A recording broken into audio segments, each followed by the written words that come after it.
Salvatore, I warmly welcome you to this exciting new show that I have creatively named Tools of the Humans. Over the recent months, I have been pondering deeply about various well-known characters and reflecting on what insightful things they might express regarding the diverse tools that humans utilize to effectively confront and navigate the numerous challenges that life presents. And your name kept spinning insistently in my mind, so here we are together at last. How are you? Well, you're catching me at a particularly busy time when I'm deeply dedicated to pruning the olive trees, which for me represents not just labor, but a true passion. It's also a wonderful inner workout for me. It relaxes me immensely, and it's something I do willingly and joyfully. So this truly becomes a cherished period of serenity and reflection. Are you getting help all by yourself, or do you have some assistance? No, no, no, no, no, no, no, everything absolutely on my own. And let's say that until he became a little more active, as we often say around here, my father in law used to lend a helping hand with the harvest and with clearing the branches from our property. However, now, unfortunately for him, he suffers from knee problems, which means I have to handle everything absolutely by myself these days, which can be quite a challenging task. Now that I'm retired, I'm enjoying life more. Before, I was tormented and only had weekends. The term pension that you just mentioned. Pension related to work, not retirement. From others, no. On the contrary, I probably find myself moving around more now. I mean, definitely more, especially now that, as many people say, retirement should be something you embrace early, so to speak. This approach is important precisely because you can't truly enjoy retirement if you feel frail and dependent on a trembling cane. Retirement can be an immensely enjoyable phase of life as long as you still have the capability to appreciate your physical and mental abilities. It allows you the wonderful opportunity to engage in those activities and hobbies you didn't have time for when you were busy working. This is incredibly beautiful what you say. I wholeheartedly agree with your sentiments.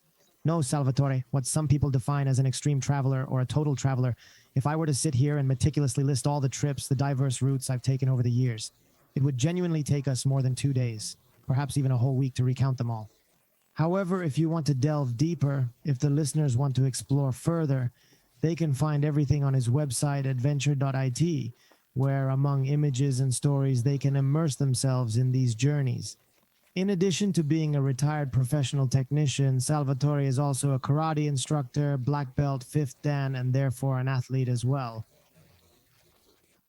Could you please provide us with a brief description of who Salvatore is, using around 100 words? Thank you.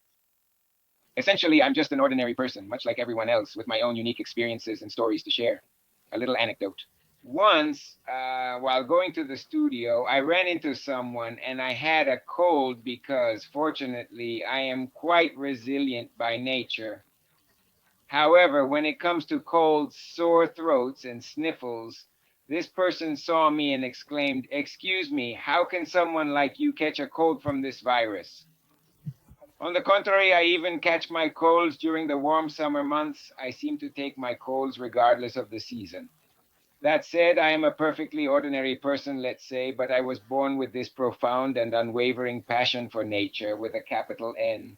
I have always been incredibly drawn to nature in all its stunning facets, from the rich earth beneath my feet to the expansive sky above, from the flowing water of rivers and lakes to the mysterious underground cavities that lie hidden from view.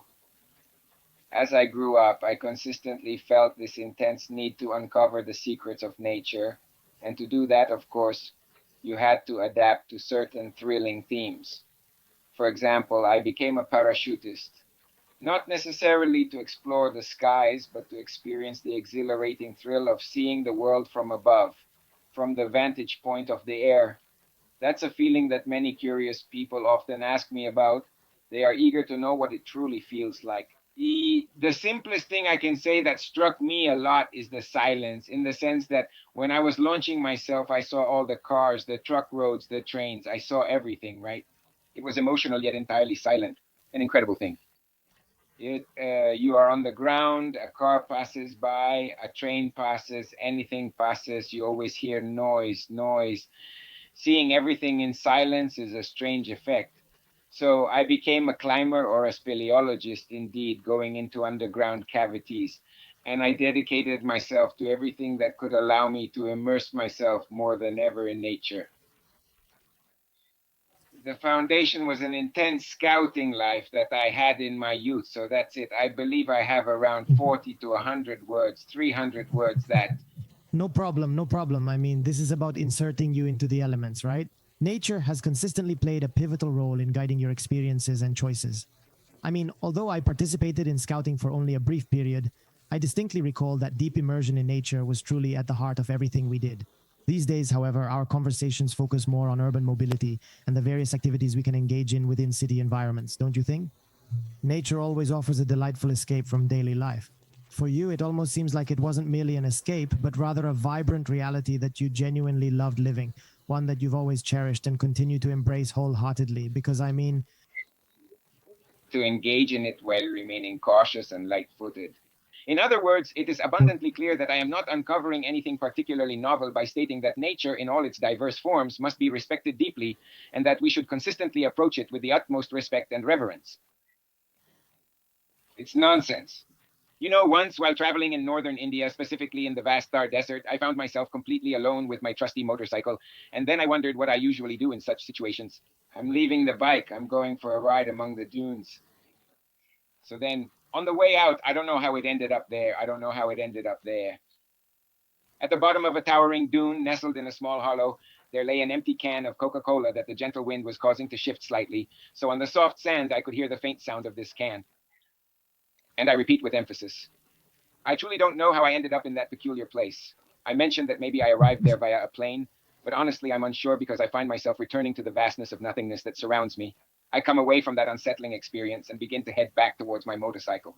So you see, it all started as a fixation in my mind, a nagging thought that says, no, Salvatore, you completed the scouting mission. You can't just leave that rejection down there.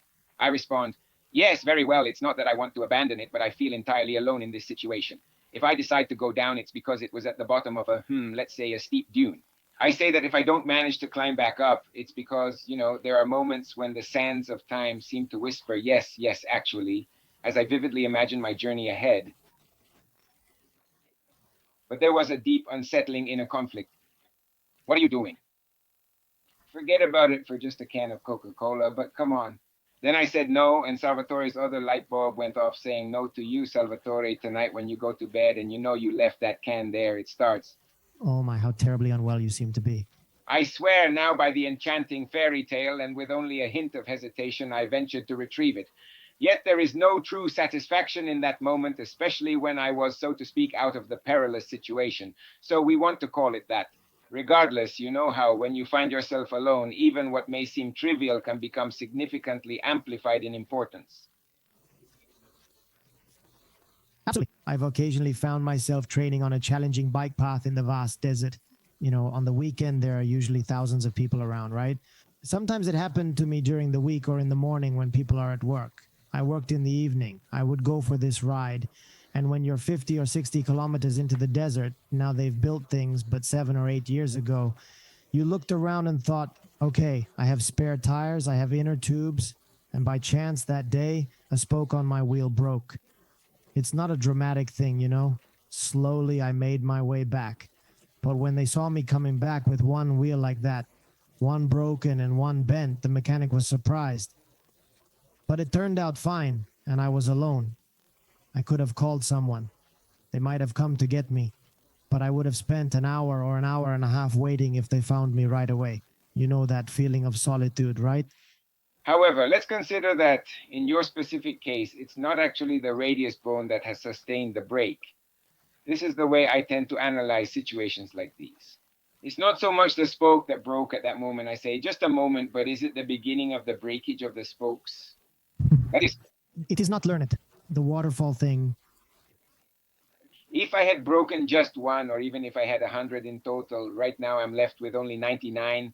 According to the law of numbers, it's statistically easier for one to break now compared to when there were more to start with. So here we are navigating this situation well. Sure, anyway, this topic definitely relates to aeronautics, doesn't it? Having successfully completed the comprehensive course as a qualified flight safety officer, it's all about the chain of events, right? At a certain point in time, you have the option to either allow this series of events to continue connecting until it inevitably leads to an accident or some serious issue, or you can actively choose to break this chain of events before it escalates. A touch of luck might assist in this regard. Perhaps you decide to take a nice leisurely walk and bring your bike home safely instead of riding it. Anyway, speaking of the fascinating country of India, you've already reached a significant point. Visiting 5 stunning deserts in Australia must have been quite an unforgettable experience filled with adventure and discovery. Let's say, in quotes, I take immense pride in having accomplished 2 extraordinary trips that constituted 2 remarkable world premieres. Curiously, one journey took me through the vast deserts, which are considered some of the most arid landscapes in the world, the heart of Australia, famously known as the Red Heart of Australia. The other adventure led me deep into the dense and lush jungle of Borneo, widely regarded as one of the most inaccessible places on the planet, filled with unique biodiversity and rich natural wonders. Yes, in fact, I absolutely love studying paper maps and similar items, but I always make it a point to buy them on site at local shops or tourist information centers when I visit new places. Sometimes when I travel, I buy them in Italy as well, but it's quite clear that when you visit a place like Borneo, it's significantly easier to find more specific and suitable maps compared to those available in Malaysia or Indonesia. Even the most accurate map I discovered there indicated that, remarkably, even for this highly regarded map, 20% of the routes traversed in the jungle remained entirely unknown. This meant that I had to experience navigating through muddy trails deep within the jungle, and I tell you, one thing is for certain. The difficulties I encountered were daily and relentless. I even had to cross swamps where the only paths available were makeshift roads constructed from tree trunks, but sometimes these trunks were frayed and broken, which posed a significant risk of falling into the water with my motorcycle in certain areas. At times, I had no choice but to resort to using indigenous boats, which required me to disassemble my motorcycle and carefully load it onto these small boats to safely cross the swampy regions. So it was indeed quite a complicated and challenging experience overall. Returning to Australia, as you mentioned at the beginning of our conversation, the situation became complicated because I was fortunate enough to meet and connect with an incredible Australian desert explorer, Terry Bray. Tragically, he has since passed away after a devastating accident. He had stepped out of his vehicle to address a flat tire when he was struck by a truck in Australia. His contributions to exploration and the stories he shared will always be remembered. Well, poor thing, a truly remarkable and great person who courageously launched this ambitious project supported by Honda Australia, which made motorcycles accessible for an extraordinary adventure to tackle the 5 vast deserts of the Australian Red Heart on a challenging route that no one had ever taken before with motorcycles. It meant practically isolating oneself for an entire 2 weeks, completely cut off from the outside world, entering into a profound state of nothingness. This experience included navigating the complex process of obtaining various permits we had to request, aside from those specifically from the Aboriginal communities to cross their sacred territories, which is absolutely justified and essential. When the discussion returns to what I mentioned earlier, unfortunately, I have sometimes encountered individuals who did not respect these cultural boundaries. So, if it's their territory, you must respect it. If they impose certain limits or prohibitions, you must adhere to them without question. Instead, some people just disregarded it completely, which is disheartening. Anyway, among the various permits, there was the one from the Aboriginal communities, but also the governmental permit that required you. I'm talking about 95, so there were no cell phones like we have today to maintain a radio link. Every morning at 7, you had to connect to report your status and location. Additionally, it required you to carry a weapon because the Australian deserts are infested with some of the most venomous snakes in the world, which are quite dangerous and relatively unknown to many. If I ask you, I don't mean to say it would be unthinkable to ask Tommaso like this generally, what is the most beautiful snake in our world?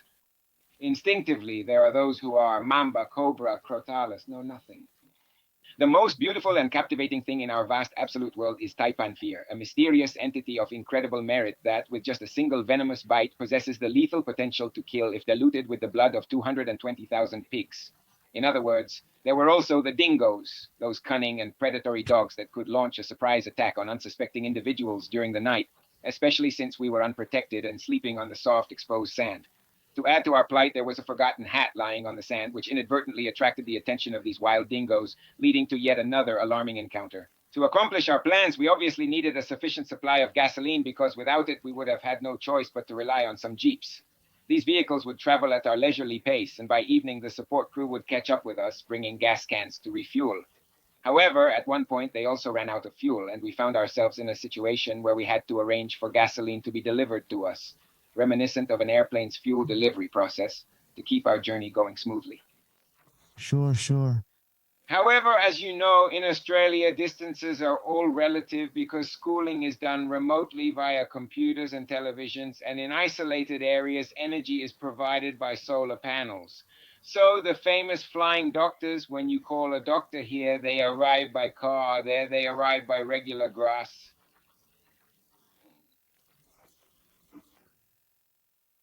And so these five Australian right-wingers truly established a dreadful and challenging testing ground for everyone involved.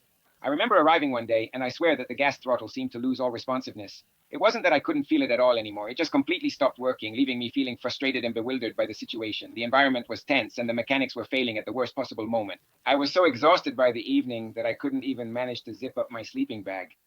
I helped myself with my teeth or took some pliers to manage the situation, and I had lost significant physical strength because facing all that devilish sand dune stuff, which is not just ordinary sand, it's terrible fine dust, was exhausting. Every day I was posting updates from morning till night while riding on a motorcycle. We covered an arduous 70 kilometers, and I mean 70 kilometers of getting stuck repeatedly, one after the other.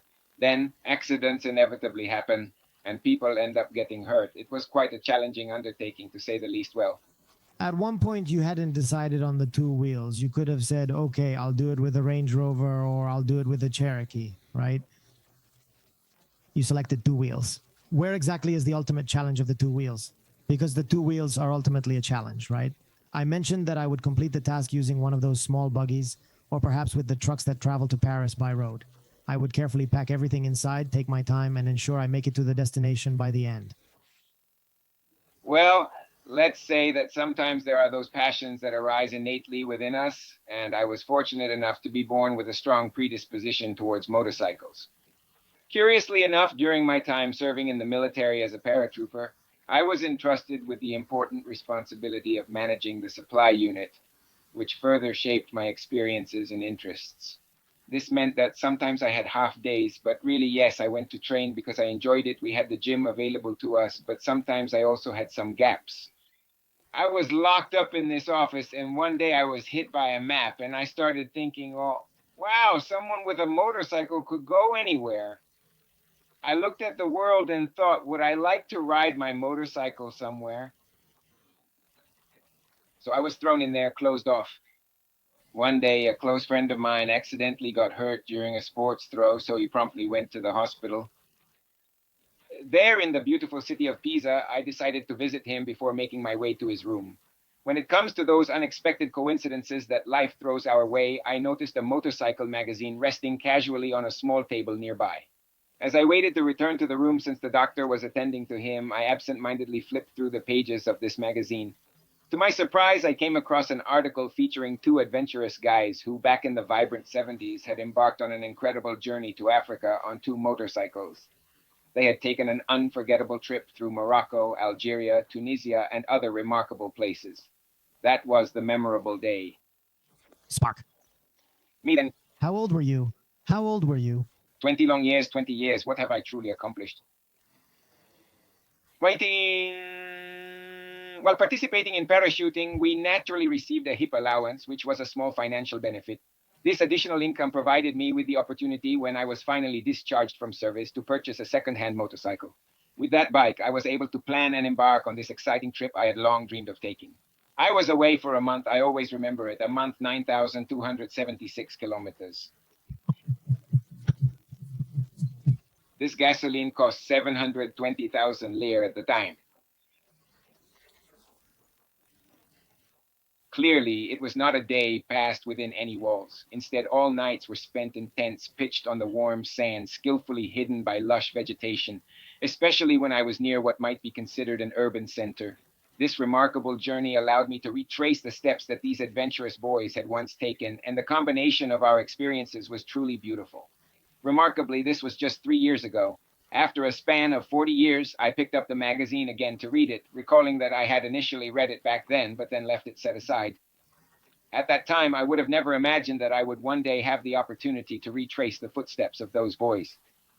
Interestingly, about 3 years ago, I stumbled upon an interview with one of these boys in that very magazine. I mean, I didn't remember the name of the person, and I didn't know anything else about them, but there was a distinct detail in a photo from that service that stood out in my mind, and he published that photo from this trip. So I decided to call the editorial office, which I know well because I also write for various motorcycle magazines, and he kindly connected me with the right people. It's such a beautiful thing, truly a beautiful thing. And by the way, we even joked about it because I told him, look, you have a great deal of responsibility for my life now. It's amazing how these small moments can lead to significant connections. In what sense? I say this because from that particular magazine, this profound passion was born, let's say, and it runs quite deep within me.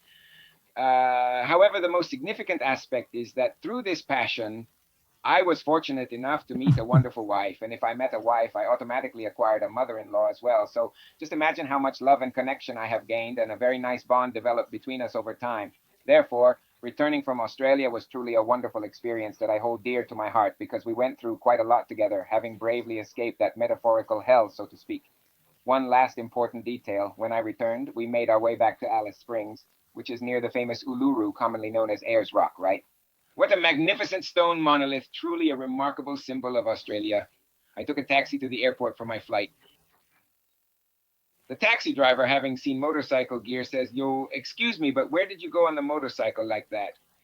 And when I carefully explained it to him in detail, he simply said, "Your English isn't that good, unfortunately." I must have misunderstood. How could you have ended up coming out of that chaos? So, when I shared the details, he was amazed and said it wasn't true. Possible, yes. Yes, then Australia is indeed a diverse nation, but it is also a vast continent featuring a wide range of unique landscapes and cultures from the east to the west. Traveling across this immense country typically involves flights that take several hours, correct? so there are 3 time zones in Australia, absolutely 1.5 times that of Europe. As you know, at least in 95, when I went there, there were 17 million inhabitants, which is to say, the population from Tuscany to Lombardy and Emilia over an area that is 1.5 times that of Europe. Yes, 1.5 million are in Sydney, 800,000 open, that is. You were quite curious earlier when you brought up the topic of animal attacks, specifically concerning snakes, spiders, and scorpions. Some Australian friends of mine have always emphasized that if you don't kill these creatures, they might just end up killing you, as their presence can sometimes lead to encounters in your own garden. These creatures are truly incredible. In such environments, nature often takes over in unexpected and fascinating ways. However, that is not the case for this particular brown snake, because while the first type is generally quite shy and consistently seeks a way to escape if you do not bother it, the brown snake is inherently aggressive by nature and can indeed become very aggressive if it feels threatened or is approached too closely. Unlike its more timid counterpart, the brown snake does not shy away from confrontation and will react defensively if it perceives danger in its vicinity. This stark difference in behavior is important to understand when encountering these 2 types of snakes in the wild. Proper caution and awareness are essential when dealing with a brown snake, as its aggressive tendencies can pose a risk to unsuspecting individuals nearby. I had a particularly bad experience with the red-black spider, which is closely related to the notorious American black widow. It was a community of abolition. It was leaning against the hut. At a certain point, I was pulled away because then there was a small spider. Sometimes they think that the most monstrous among us are also the most harmless, right? If you happen to notice it, you might find it insignificant. It appears black with a striking red stripe on top. So yes, that's correct. You break down the door for me because I'm vegan, so I don't even squash mosquitoes, understand? So I have absolute respect for that. But I was saying sometimes, the city is right on the border with these wild territories where nature takes over completely. And sometimes in the garden, when the child goes out to play and the dog goes out to have fun, they have to protect themselves from the wilderness. Well, it's a delicate balance between enjoying nature and ensuring safety for everyone involved, don't you think? In India, people often carry a broom in front of them while walking to avoid stepping on small creatures such as ants, gently sweeping as they go along to prevent accidentally crushing them. This practice reflects an exceptional level of respect and reverence for nature and its inhabitants, including animals, but it raises questions about the balance between such reverence and the practicalities of daily life in a bustling environment where such mindfulness may sometimes be challenging to maintain. Certainly, this is an invaluable tool that you have carried with you from the very beginning of your journey. The ongoing discourse of humility and respect for both what you have accomplished and for the meaningful results you have achieved. In essence, if we can truly speak of success, it is not merely that. Success is more accurately defined as your unique experience, rather than just your journey itself. However, the discourse surrounding a deep respect for nature, for our actions, for the diverse populations we encounter, and for the ethical limits imposed on us as travelers should ultimately be framed in this manner, correct? And those individuals who don't show respect for it are essentially going against a vast and vibrant community, because I imagine that throughout all your travels, you've had the opportunity to meet some truly notable figures. I mean, if we take a moment to examine your website, there are impressive photos showcasing you alongside personalities from the Paris-Dakar Rally, people who hold significant influence and are quite remarkable, right? They were celebrated icons in the world of that extreme sport. But now there seems to be a growing demand for it among enthusiasts and newcomers alike. Have you ever experimented with visualization or meditation techniques, or did practicing these methods come much more naturally to you?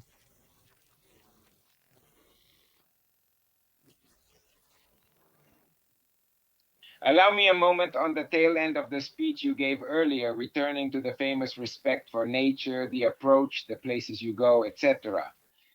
This is an important message that I wish to convey to all those who are actively listening. Always remember that the mark you leave behind while crossing through one of these territories can significantly influence the journey and passage of those who come after you. Your actions and choices resonate beyond your own experience, shaping the paths for others who will follow in your footsteps. Let me explain better. Once, during my travels in Algeria, there was a solitary checkpoint in the vast expanse of the desert, situated seemingly in the middle of nowhere. I mean, it was a remote checkpoint where an officer stopped me to check my passport and made me wait outside in the blazing sun. It was July, the peak of summer, and I had chosen to visit Africa during that sweltering month. Anyway, let's set that experience aside for now and focus on other memories from my journey. Youthful whims. In the year under the sun, then at a certain point, they came out and told me to take the tires off. And I said, the tires of some vehicles just don't work for me, and honestly, I don't know why. I conclude there's a moral to the story. 2 days earlier, two individuals from Milan had walked by and expressed their surprise that they had discovered me concealing drugs inside the tires of my vehicle. They also mentioned the tubes. It's important to note that it's not always just the inner tube, but also the sausage-like rubber components, among others. To summarize, they had cleverly concealed the drugs within those items. What a peculiar coincidence, considering the vast number of motorcyclists that could potentially be out and about at any given time. It will have been 78 years since that remote place, situated in the middle of nowhere, was established. Just 2 days after I arrived, people there immediately began associating it with various aspects of life. And so I want to emphasize the importance of being careful, because what you leave behind can inadvertently spill over onto those who come after you. With that said, when it comes to the question about meditation and similar practices, I reflect on my younger days when I faced certain challenges, such as competitive races. During those times, I sometimes practiced a technique known as autogenic training to help center myself. Now, as I continue to age, my approach has evolved. It's simply a matter of gathering my thoughts and emotions. I take the time to be with myself, carefully reviewing everything, much like preparing for an important trip. From taking inventory of necessary medications at the pharmacy to addressing the technical aspects and even the spare parts I might need, I meticulously go over everything 2 or 3 times. However, the process never truly stops because it becomes an ongoing review. Each small detail that I can anticipate here is crucial, as you have taught me that a minor problem can become gigantic if I find myself stranded in the middle of a vast desert. In that scenario, I risk losing everything. Thus, everything I can address and prevent here makes the subsequent task considerably easier later on. So, regarding meditation, I don't engage in that particular practice, but I do value the importance of gathering with myself. I genuinely appreciate this time, especially as I begin to feel the anxiety of potentially letting myself go towards another, as you aptly put it, challenge. And it's quite an exciting adventure. Let's refer to it as a little adventure, and so everything unfolds beautifully. Via. Well, it's truly a matter of specialized expertise. I mean, in the end, to successfully undertake something like that, you really have to thoroughly prepare for the entire journey. It's certainly not like you can just improvise on the spot, right? As Jordan Patterson wisely states, you must possess competence in order to be truly dangerous and effective, right? He then provides the example of a highly skilled martial arts master, emphasizing that while this individual possesses both exceptional skill and the potential to be dangerous, it does not mean he will actively seek to harm others or go out and kill someone, right? Isn't it also responsible for managing that danger and ensuring that competence? So then you take it and put it to practical use in extreme and challenging situations, right? Let's consider that the essence of martial arts in the end is often shaped by various films. However, with utmost respect to Hong Kong cinema, what is truly the ultimate goal of this discipline? It's not merely about mastering a specific technique or skill, but rather about possessing the ability to effectively offend or undermine an opponent in the truest sense of the word. The penultimate aspect involves understanding how to handle various situations in life that may unexpectedly arise, which includes perhaps overcoming certain deep seated fears, managing yourself even in potentially dangerous or high pressure situations, and knowing how to move with a sense of calmness and the ability to mediate conflicts. I can't quite recall the precise term at the moment, but it's fundamentally about mastering the overall situation and navigating through challenges with finesse and confidence. Being in control, being in control. Very, very historic. By engaging in regular physical activity, you can cultivate the self control and inner peace necessary to effectively confront the diverse challenges that life presents, whether they are significant obstacles or even something as seemingly simple as an illness. This preparation enables you to tackle each situation with a renewed mindset and greater tenacity, allowing for more resilient responses to whatever life may bring your way. So that's it.